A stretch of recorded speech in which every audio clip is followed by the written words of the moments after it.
नमस्कार। आईना। आईना ये शब्द जैसे भी हमारे दिमाग में आता है तब हम कहते हैं कि आईना हमारी सूरत दिखाता है। पर इसका एक और पहलू है। आईना हमारी कमियों को दिखाता है। हम सिर्फ जब आईना शब्द प्रयोग करते हैं तो हम सिर्फ उसको ऐसे देखते हैं कि हमारे व्यक्तित्व को दिखाता है। हम ऐसे जानते हैं कि हम उसका इस्तेमाल सिर्फ अपनी साज सज्जा या अपनी मेकअप के लिए, अपनी ड्रेसिंग के लिए, सिर्फ उसके उसके आउटलुक को देखने के लिए हम प्रयोग करते हैं। पर एक पहलू और भी है कि कभी सोचा है कि आईना करता क्या है? बताओ कि जब हम आईने के सामने खड़े होते हैं तो सिर्फ हम अपने आउटलुक को ही नहीं देख रहे होते हैं। हम जब आईने के सामने खड़े होते हैं, आईना रिफ्लेक्शन होता है, हमारी उन कमियों को दिखाता है जो हमारी पर्सनालिटी में रह गई हैं। समझे क्या कहने की कोशिश कर रही हूँ? सिर्फ हमारे आउटलुक को चेंज करने के लिए ही नहीं कि हमने कैसी ड्रापिंग की है, कैसा मेकअप किया है, वो नहीं, पर हमारे व्यक्तित्व में कहाँ कोई कमी है, आईना उसमें निखार लाने की कोशिश करता है, उसमें सुधार लाने की कोशिश करता है। वो कभी कुछ बोलता नहीं है, पर ना बोल के भी वो सारी चीज़ें बता देता है कि अभी आपके पूरे व्यक्तित्व में यहाँ पर कुछ कमी रह गई है। मैं सिर्फ बाहरी जो कहते हैं आउटलुक, उसके विषय में बात नहीं कर रही हूँ।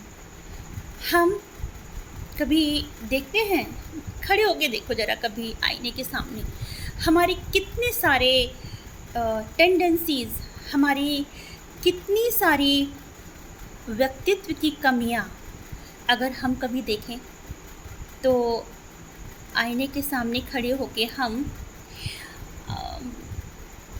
उनमें निखार ला सकते हैं। एक उदाहरण सिर्फ ये देती हूँ कि जैसे एक मिरर एक्सरसाइज लोग बताते हैं कि ऐसा कर सकते हैं। जैसे किसी को हेजिटेशन है कहीं पर पब्लिकली बोलने में या दो लोगों के साथ कन्वर्सेशन करने में, तो हम यूजुअली सलाह यही देते हैं कि आप ये प्रैक्टिस जो है आप आईने के सामने खड़े होकर कीजिए। उसमें जो जब रिफ्लेक्शन जो सामने दिख रहा होता है तो उसको हम दूसरा अज्यूम करके मानते हैं कि मेरे व्यक्तित्व में जो कमी है वो जो दूसरा है वहाँ सामने से वो सुन रहा है, वो कैसे रिएक्ट करेगा। जैसे कि अभी आप मुझे ही देख रहे होंगे, मेरे हैंड एक्सप्रेशन, मेरे फेशियल एक्सप्रेशन, ऐसे ही जब वो बोलता है तो कितनी फ्लुएंसी के साथ और कितने ही डिटरमाइंड तरीके से, कितने प्रभावशाली तरीके से बोल पाता है।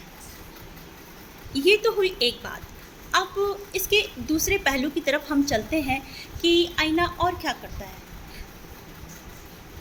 हम, क्योंकि जब मैं छोटी सी यूनिट से बात करती हूँ तो वो छोटी सी यूनिट में जब मैंने आईना कहा कि जो मैं हूँ, हमें क्योंकि अपनी कमियां नहीं दिखाई पड़ती हैं इसलिए हम आईने का इस्तेमाल करते हैं।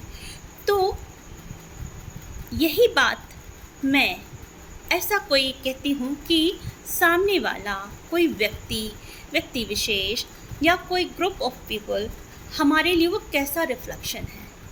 हम जब किसी ग्रुप ऑफ पीपल से बात करते हैं या किसी पर्टिकुलर पर्सन से बात करते हैं तो जब हमारी कन्वर्सेशन आपस में हो रही होती है तो कभी कभी बातों में कोई कंट्राडिक्शन भी होता है, किसी के प्रोस्पेक्ट अलग भी होते हैं, कोई कैसे बोल रहा है, कोई कैसे बोल रहा है। कई बार हम अपने आप को हीन महसूस करते हैं कि सामने वाला जो पर्सन है कितना प्रभावशाली है, वो कितने अच्छे तरीके से बात कर रहा है और मैं शायद ऐसा नहीं हूँ। समझ रहे हैं बात को अभी आप कि जो आपके सामने है, अगर वो बहुत ही ब्लंट तरीके से बोल रहा है, बहुत ही डिग्निटी से बोल रहा है, बहुत ही इम्प्रेसिव वे में बात कर रहा है, और हम सामने शायद उस तरह की अप्रोच लेके नहीं चल पाते हैं, तो ये जो आपस में जो बातचीत हो रही है, कहीं ना कहीं हम उससे आई कांटेक्ट करके बात नहीं कर पाते हैं। तो हम क्या करते हैं, ऐसे सर झुका के और अंदर ही अंदर हम फील कर रहे होते हैं कि कोई कमी तो है हमारे अंदर।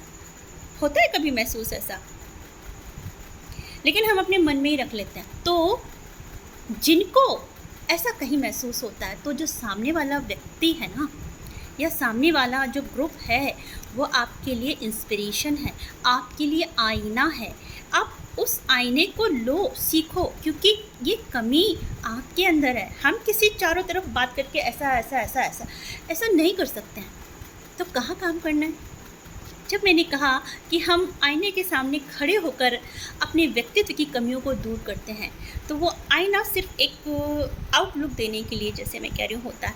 पर यहाँ पर जो मैं कह रही हूँ वो सिर्फ इतना ही है कि जब हम किन्हीं से मिलते हैं और कोई चीज़, कोई हमारी पर्सनालिटी की कमी हमारे सामने अगर निकल के आती है, तो बहुत मुश्किल होता है कि हम उसे पहचान पाएँ या हम उसे देख पाएँ। इसी को मैं बोध कहती हूँ, जिसमें ये जागृत हो गया, जो ये जान गया कि ये मेरे व्यक्तित्व की कमी है, और एक्सेप्ट करना जिसने सीख लिया, क्योंकि बहुत बड़ी पावर होती है एक्सेप्टेंस की।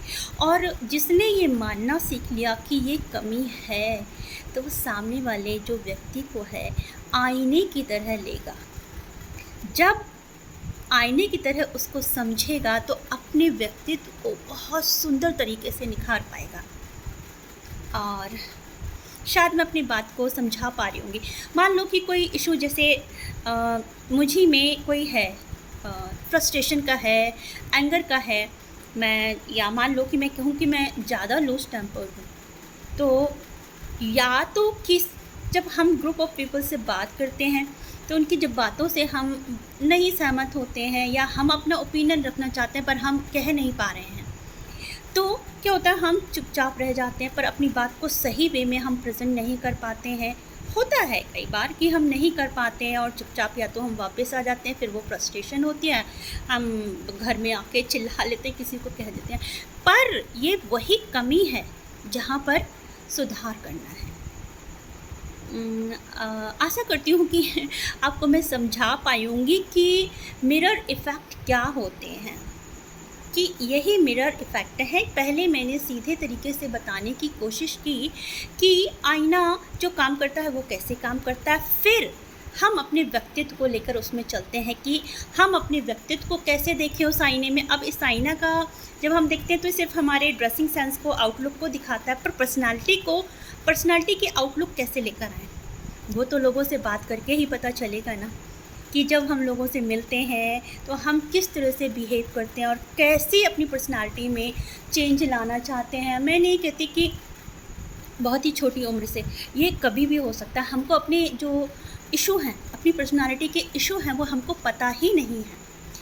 तो जब भी कभी हम लोगों के साथ मिलते हैं, बात करते हैं, तो ये ट्रिगर कर रहे होते हैं, ये सामने से आईना बन के ट्रिगर कर रहे होते हैं कि पर्सनालिटी में यहाँ स्पॉट है, पर्सनालिटी में यहाँ स्पॉट है, इसे करेक्ट करो। बट हम उसे मान ही नहीं पाते, एक्सेप्ट ही नहीं कर पाते हैं, और हम दूसरों पे वही जो कहते हैं कि एंगर इशू था और हम दूसरों पे चिल्ला पड़ते हैं। पर कोशिश यही करें कि सुधार जो है वह सतत प्रक्रिया है, तो वो सुधार की प्रक्रिया हम जल्दी से करते हैं कि दूसरा सुधर जाए, पर यहाँ कर लो, फिर देखो दुनिया कैसे आपके साथ साथ चलती है। थैंक यू, धन्यवाद।